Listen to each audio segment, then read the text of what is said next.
ഇന്ന് നമ്മുടെ നാട്ടിൽ തന്നെ, കേരളത്തിൽ തന്നെ പല കോടതികളും വിധികളും വരുന്നത് ഈ കളക്റ്റീവ് കോൺഷ്യസിനെ, പൊതുബോധത്തെ, ആൾക്കൂട്ടബോധത്തെ തൃപ്തിപ്പെടുത്താൻ വേണ്ടിയാണ്. അതിൽ ഏറ്റവും പ്രധാനപ്പെട്ട പങ്ക് വഹിക്കുന്നത് മാധ്യമങ്ങളാണ്. മാധു, നിങ്ങളാണ്. നമുക്ക് കോൺസ്റ്റിറ്റ്യൂഷൻ നൽകിയിട്ടുണ്ട്. അതിനോടൊപ്പം തന്നെ ആ കോൺസ്റ്റിറ്റ്യൂഷൻ നൽകുന്നത് അഭിപ്രായ സ്വാതന്ത്ര്യം കൊണ്ടുകൂടിയാണ്. ഒരു ജഡ്ജി എന്നതിനപ്പുറത്ത് ജഡ്ജ്മെന്റിന് ഉള്ള അഭിപ്രായം രേഖപ്പെടുത്താൻ ഈ നാട്ടിൽ നിയമപരിജ്ഞാനം ഉള്ളവർക്ക് മാത്രമല്ല അവകാശം. ആ നിലയ്ക്ക് അങ്ങ് വിശുദ്ധമാക്കി വെക്കരുതേ. ആർട്ടിക്കിൾ 91A പ്രകാരം താങ്കൾക്ക് right to speech and expression ഭരണഘടന ഉറപ്പ് നൽകുന്നുണ്ട്. പ്രൊവൈഡഡ് ദാറ്റ് ആർട്ടിക്കിൾ 19(2)ലുള്ള എന്താണ് റീസണബിൾ റെസ്ട്രിക്ഷൻ. അപ്പൊ നിങ്ങൾക്ക് എല്ലാ കാര്യത്തെ കുറിച്ചും അങ്ങനെ അഭിപ്രായം പറഞ്ഞൊന്നും പോകാൻ പറ്റില്ല. അത് നമുക്ക് എല്ലാവർക്കും ബാധകമാണ്. കോടതിയിൽ പോയി കോർട്ടിട്ട് നിൽക്കുമ്പോഴേ അങ്ങേക്ക് നിങ്ങൾക്ക് എന്ന് പറയാൻ കഴിയുകയുള്ളൂ. നമുക്ക് ശ്രീജിത്ത് പെരുമന, അഭിപ്രായ സ്വാതന്ത്ര്യം നമുക്ക്. നിങ്ങൾ എന്താ അത്ര വലിയ അല്ലെങ്കിൽ കോർട്ടിടുന്ന അത്ര വലിയ വരേണ്യവർഗമായി പോകുമോ? അല്ലല്ല, മാധുവൊക്കെ അതിനൊരു പടി മുകളിലാണ്. മാധ്യമ പ്രവർത്തകരാണ്. എന്റെ അമ്മോ, മാധുവൊക്കെ നിങ്ങൾ ചാനലുകൾ, മീഡിയകൾ, നിങ്ങൾ പാരലൽ ട്രയൽ നടത്തിക്കളയും. നിങ്ങളെ നിയന്ത്രിക്കാൻ അത്തരം ചർച്ചകളിൽ എന്റെ കൂടെ തന്നെ ഇരുന്നിട്ടുള്ളത് പാരലൽ ട്രയലിലായിരുന്നോ? ബഹിഷ്കരിച്ച് പോവാത്തത് എന്താണ്? പാരലൽ ട്രയലിനെതിരെ ശ്രീജിത്ത് പെരുമന, പ്രോസിക്യൂഷനെ സംബന്ധിച്ചിടത്തോളം ഇപ്പോ ശ്രീ വെങ്ങാനൂർ ശിവശങ്കരൻ പറഞ്ഞതുപോലെ 8.5 വർഷക്കാലം നീണ്ട നിയമയുദ്ധമാണ്. ഇപ്പോൾ വന്നിരിക്കുന്ന ഈ വിധി എന്ന് പറയുന്നത് ആദ്യത്തെ 6 പ്രതികൾ, കൃത്യത്തിൽ നേരിട്ട് പങ്കെടുത്ത പ്രതികൾ, കൂട്ടബലാത്സംഗ കുറ്റം, അതിൽ നൽകാൻ കഴിയുന്ന ഏറ്റവും കുറഞ്ഞ ശിക്ഷ. ഈ നിരക്ക് ഒരു തീരുമാനത്തിലേക്ക് ഒരു നിയമവ്യവസ്ഥയ്ക്ക് വേണമെങ്കിൽ വളരെ ഒരു ഫാസ്റ്റ് ട്രാക്കിൽ എത്തിച്ചേരാൻ കഴിയും എന്നുള്ളതാണ്. 8.5 വർഷക്കാലം മറ്റൊന്നും കോടതിയെ ബോധിപ്പിക്കാൻ പ്രോസിക്യൂഷന് കഴിഞ്ഞില്ല എന്നതിനെ എങ്ങനെ കാണുന്നു? അത് മോഡറേറ്റർ ആയിട്ടുള്ള മാധുവിൻ്റെ ഒരു നിയമപരമായിട്ടുള്ള ഒരു അജ്ഞതയായിട്ടാണ് ഞാൻ കാണുന്നത്. അത് മോശമായിട്ടൊന്നും എടുക്കണ്ട. ഞാൻ നേരത്തെ പറഞ്ഞ പോലെ തന്നെ ആമുഖമായിട്ട് ചെറിയൊരു കാര്യം സൂചിപ്പിക്കാം. അതായത് എനിക്ക് തോന്നുന്നു നമ്മുടെ കേരളത്തിലാണ് ഏറ്റവും കൂടുതൽ രാഷ്ട്രീയക്കാരും ജനപ്രതിനിധികളും നിയമനിർമ്മാണ സഭയിലുള്ള ആളുകളൊക്കെ LLB ഗ്രാജുവേറ്റ്സ് ആണ്. പലരും എൻറോൾ ചെയ്തിട്ടുള്ള ആളുകളാണ്, പലരും പ്രാക്ടീസ് ചെയ്യുന്ന ആളുകളാണ്. മിക്കവാറും ആളുകൾക്ക് LLBയും ഉണ്ട്, പല പ്രീമിയർ ലോ കോളേജസ് ഒക്കെ ഉണ്ട്. പക്ഷെ എന്നാൽ പോലും നിയമത്തെ ഇത്ര കണ്ട് അവരവരുടെ ആവശ്യങ്ങൾക്ക് വേണ്ടി തെറ്റായി നിയമ പരിജ്ഞാനം തീരെയില്ലാത്ത, നിരക്ഷരരായിട്ടുള്ള, ഒരു തരത്തിലുമുള്ള നിയമ ഒരു ബോധം പോലും ഇല്ലാത്ത ആളുകളുള്ള ഒരു സ്ഥലം കൂടിയാണ് കേരളമെന്ന് പറയാതിരിക്കാൻ എനിക്ക് വയ്യ. എന്തുകൊണ്ടാണെന്ന് ചോദിച്ചു കഴിഞ്ഞാൽ, കേവലം ഒരു കുടുംബശ്രീ ചർച്ച അല്ലെങ്കിൽ ഒരു തൊഴിലുറപ്പ് സ്ഥലത്ത് ഉച്ചയ്ക്ക് ഭക്ഷണം പിരിയുമ്പോൾ ഒരു ചർച്ച പോലെയാണ് താങ്കൾ ചോദിക്കുന്നത് കണ്ടത്. അത് ഇങ്ങനെ ചോദിച്ചതല്ലേ കോടതിയിൽ നിന്നൊക്കെ? അതൊക്കെ കേവലം ഒരു സാങ്കേതികത്വവും സ്വാഭാവികമായിട്ടും കോടതി ചോദിക്കേണ്ടതായിട്ടുള്ള ഒരു കാരണവുമാണ് ഇന്ന് ആ കോടതിയിൽ നടന്നിട്ടുള്ളത്. താങ്കൾ പറഞ്ഞ പോലെ ഇതിനു മുമ്പേ പറഞ്ഞുകൂടെ എന്തിന് ഈ 8 വർഷവും 9 മാസവും ഈ 21 ദിവസം 25 ദിവസമൊക്കെ എടുത്തെന്ന് താങ്കൾ ചോദിച്ചില്ലേ? അത് എടുക്കണമെന്നേ. അതാണ് അതിൻ്റെ പ്രൊസീജിയർ. ഒരു ജുഡീഷ്യൽ അക്കാഡമി പഠിച്ചിട്ടുള്ള വളരെ എഫിഷ്യൻ്റ് ആയിട്ടുള്ള, നാളിന്നേ വരെ ഏതെങ്കിലും തരത്തിലുള്ള ഒരു നെഗറ്റീവ് റിമാർക്ക് ഇല്ലാത്ത ഒരാളാണെന്ന് ഇതിൻ്റെ പ്രിസൈഡിങ് ജഡ്ജ് എന്ന് പറയുന്ന പ്രിൻസിപ്പൽ സെഷൻ ജഡ്ജ് ഹണിയം വർഗീസ് എന്ന് പറയുന്നത്. അപ്പം അതിൻ്റേതായിട്ടുള്ളൊരു പ്രൊസീജിയറുണ്ട്. എനിക്ക് ഏറ്റവും സന്തോഷം എന്താണെന്ന് വെച്ച് കഴിഞ്ഞാൽ, ജയശങ്കർ സാറിൻ്റെയൊക്കെ ഒരുപാട് ചർച്ചകളൊക്കെ ഞാൻ കേൾക്കാറുണ്ട്, അദ്ദേഹമായിട്ട് നേരിട്ട് എനിക്കറിയാം.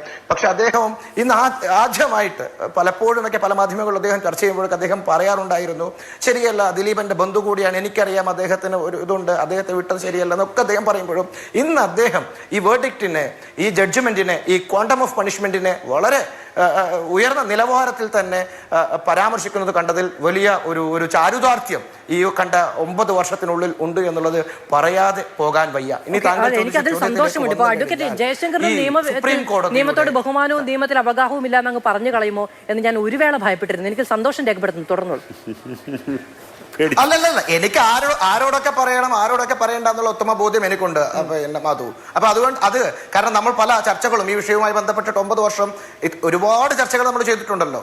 അപ്പൊ പലപ്പോഴും നമ്മുടെ ചർച്ചകൾ ആ രീതിയിൽ തിരിച്ചു വിട്ടിട്ടുണ്ട് മാധു.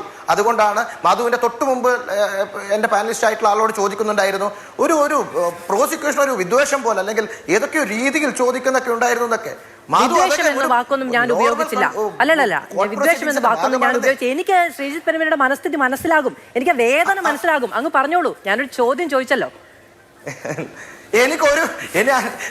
മാധു, ഞാൻ ഏറ്റവും സന്തോഷത്തോടെയാണ് ഇവിടെ ഇരിക്കുന്നത്. കാരണം ഇത്രയും പക്വമായിട്ടുള്ള ഒരു വിധി അടുത്ത കാലത്തൊന്നും ഞാൻ കണ്ടിട്ടില്ല. ഞാൻ പറയുന്നു, നമുക്ക് ഒക്കെ തെറ്റുപറ്റിയിട്ടുള്ള ഒരുപാട് വിധികളുണ്ട്. സുപ്രീം കോടതി പോലും പല ഘട്ടങ്ങളിലും പല കേസുകളിലും അത് പറഞ്ഞിട്ടുണ്ട്. ഇപ്പൊ ഞാൻ കഴിഞ്ഞ ദിവസം തന്നെ സുപ്രീം കോടതിയിലുള്ള സമയത്ത് ഒരു വിധി വന്നു. എന്താണ്?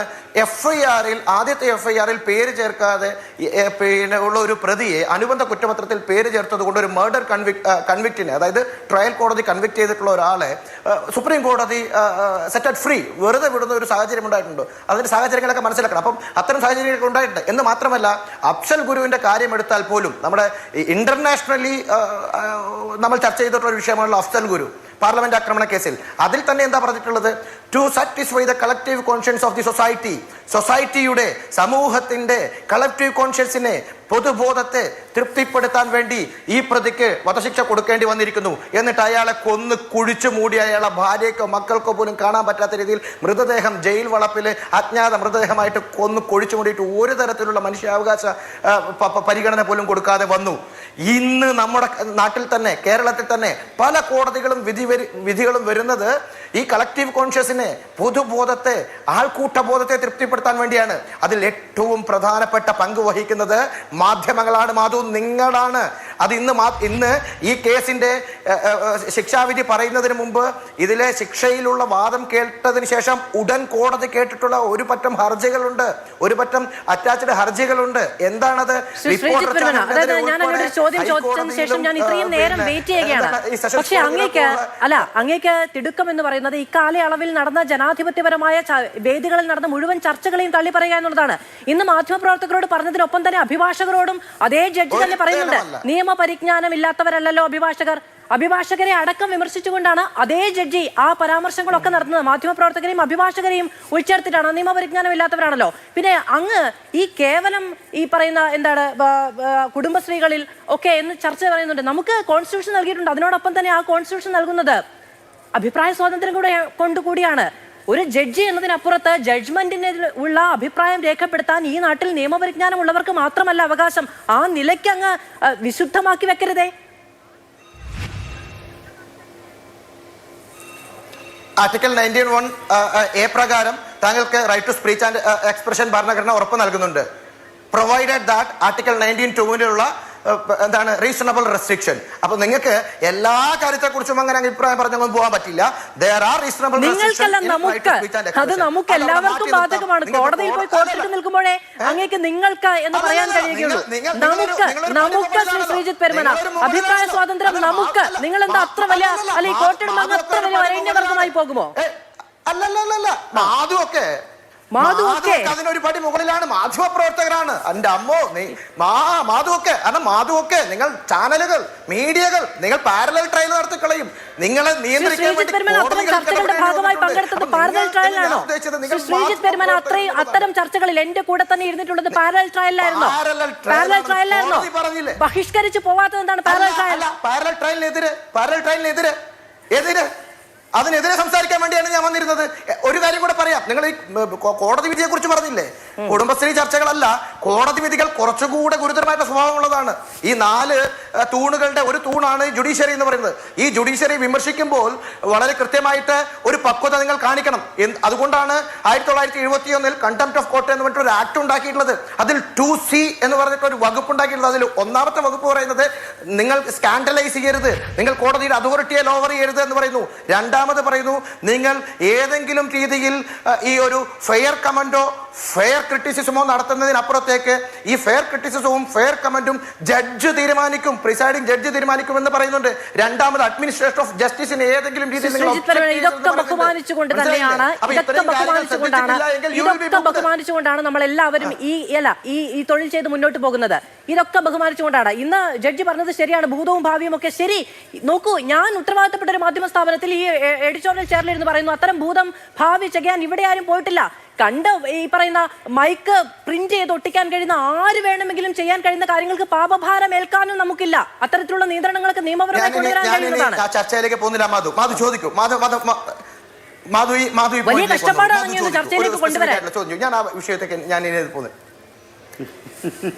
അല്ലല്ല പറഞ്ഞോളൂ, അത് ചോദിക്കും, അതിന് ചോദിക്കും, വേർഡിക്റ്റുമായി ബന്ധപ്പെട്ടുള്ള കാര്യം ചോദിക്കും. അല്ല, ഞാൻ അങ്ങോട്ട് ചോദിച്ചിരുന്നു. ഞാൻ തന്നെ പറഞ്ഞാൽ മതിയെങ്കിൽ ഞാൻ അങ്ങോട്ട് ചോദിച്ചിരുന്നു. ഞാൻ അങ്ങോട്ട് ഒരു ചോദ്യം ചോദിച്ചിരുന്നു. എങ്ങനെയാണ് പ്രോസിക്യൂഷന്റെ ഇക്കാലത്തെ പ്രകടനത്തെ അങ്ങ് എങ്ങനെയാണ് നോക്കിക്കാണുന്നത്? അതൊരു പക്ഷം വെച്ച് ചർച്ചകളുടെ ഭാഗമായിരുന്ന ഒരാളല്ലേ?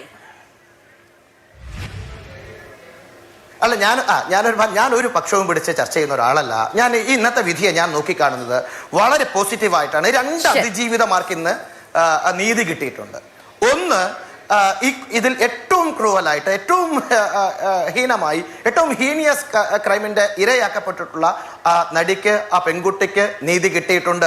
അതിൽ കൂടുതൽ അവർ ആഗ്രഹിക്കുന്നുണ്ട്, അവർ ചിന്തിക്കുന്നുണ്ട് എങ്കിൽ സ്വാഭാവികമായിട്ടും അതിന് അവൈൽ ചെയ്യാൻ പറ്റുന്ന എല്ലാ നിയമപരമായിട്ടുള്ള അവകാശങ്ങളും അവർക്കുണ്ട്. അതിന് സ്റ്റേറ്റ് പിന്തുണയുണ്ട്, നമ്മളെപ്പോലുള്ള ആളുകളുടെ പിന്തുണയുണ്ട്. നിർബന്ധമായിട്ടും സുപ്രീം കോടതിയിൽ ക്യൂറേറ്റീവ് പെറ്റീഷൻ പോലെ, അതാണ് ഏറ്റവും അവസാനം, അതിനൊക്കെ ഒരുപാട് സമയം എടുക്കും, ക്യൂറേറ്റീവ് പെറ്റീഷൻ നൽകുന്നതിലേക്ക് വരെ പോകണം എന്നുള്ളതാണ് ഞാൻ പറയുന്നത്.